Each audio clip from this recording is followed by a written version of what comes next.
We are reacting to my semifinals run on American Ninja Warrior this year.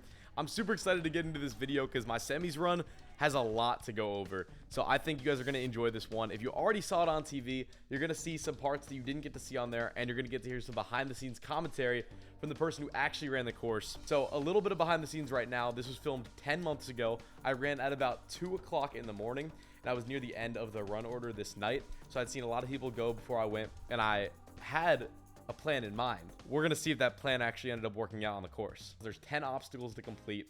If you make it all the way through the 10 obstacles, you beat the course, but the cutoff for this night was the 8th obstacle. So if you make it past the 8th obstacle, you're gonna move on to the next round, and I knew that by the time I ran. So let's get into it. We're gonna start off on the quad steps.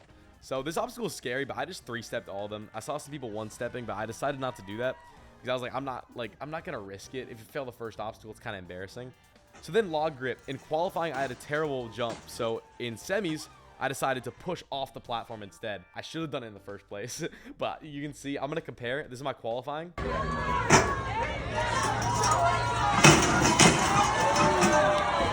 I almost fell. And this is my semis.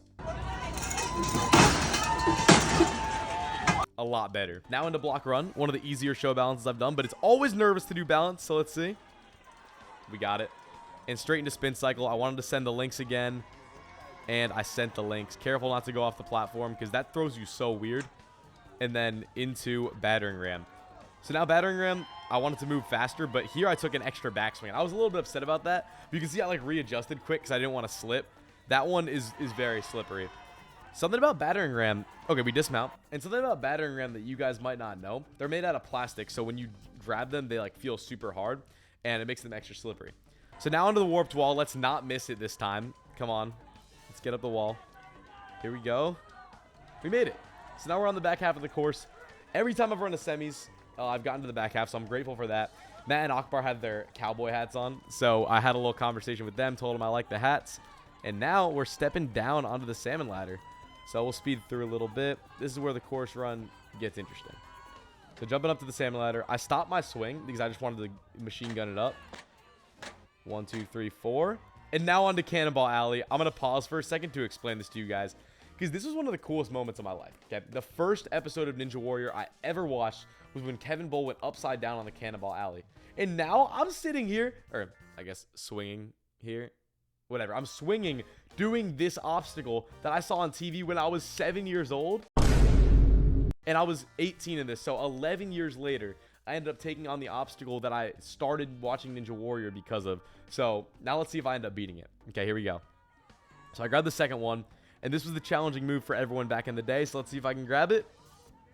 I grab it, but now the dismount is actually the hardest part of this one. On the old version, there was an angled pad, but this time it's a huge move, and I got it. Guys, I was so stoked because at this point, I knew there was a good chance I was moving on. There were still about 10 runners after me, but I knew that I made it past that point.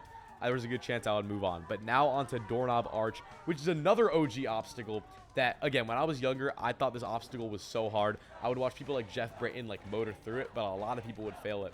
And my arms were starting to get tired at this point. I'm looking at this obstacle dang, I need to lock in if I want to clear it. And I'm moving through it. So the first few moves, I took a little bit conservative, doing a couple skips once I get to the top. When you're at the end of the arch, it's a lot harder to keep it locked in. Because you have to go up or down, but when you're in the middle, it's super easy to just move across. Some of these handles spin as well, so I was trying to avoid those the best I could.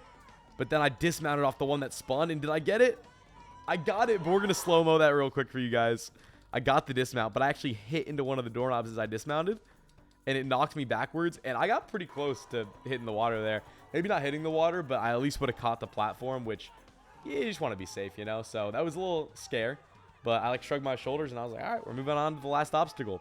The invisible ladder. All right, I'm looking up at it, and I let it go. So what I didn't expect for this is every time I moved up, it felt like it almost didn't catch. You can watch it. It's going up, and then it kind of drops a little bit. So that's what sapped my energy so bad.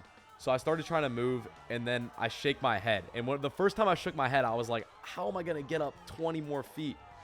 But now I get to the 20-foot mark. So that means I'm over halfway there. And I'm struggling. You can see it visibly on my face. And this is where I stop for a second. And I'm trying to pull. I look over at my family. I shake my head. I look over at the crew. I shake my head. I'm like, I don't know if I can do this, guys. My grip's slipping. It's slipping, and no! Dude, so sad. I'm watching it right here. It's sad to watch again, but I still ended up moving on, which means we're going racing in Vegas. Let's go, baby. I'm hyped. I'm so hyped to go racing. It's going to be insane.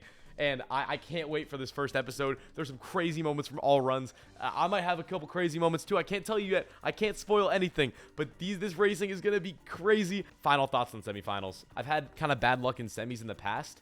What the hell? Oh my God, no way. So being able to make it to the final obstacle on this OG course was so fun. And it was amazing getting to try the invisible ladder, even though I wasn't able to complete it at the end of the day. Me, Caleb, RJ, Kyle, and Elijah all failed it on our episode. So we were all talking about it afterwards. We were like, how do we fail that? Like, we all thought we had it in the bag. I appreciate you guys watching. Thank you so much. And we'll see you for more analysis when it's racing time. What is up, guys? Today we're going to be this thing is like